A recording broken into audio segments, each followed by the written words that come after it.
So the milk is now simmering. It's getting ready to come up to a boil. You've got milk and cream. Milk and cream, a little bit of salt.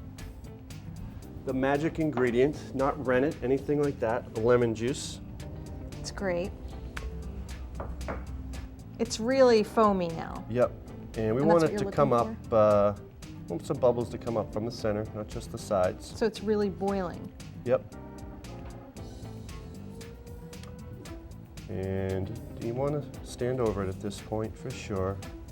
See it's starting to come up. Once you knock that down to a simmer for me, lemon juice.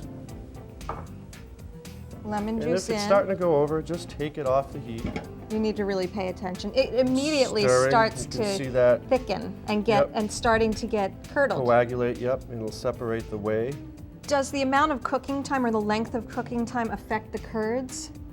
It affects the flavor. Bringing it up will give it to a boil, will give it a little sweetness. Some people bring it up to 180 and they want that more clean flavor. I kind of like the sweetness of bringing it up to a boil.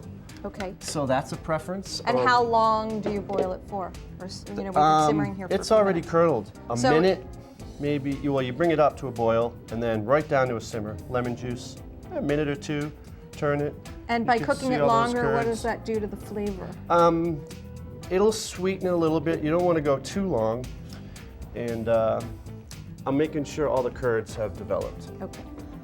Well, that's easy. It couldn't This be. It couldn't couldn't be be more easier. simple. And So right into your chinoise. yep, I have a cheesecloth in here. And this is another preference. You let that sit for anywhere from a half hour to overnight, depending on how stiff you want it, how wet you want it. How If you want it creamy or really dry. like you're making lasagna and you don't want it to run all over the place, you can let more water drip from it.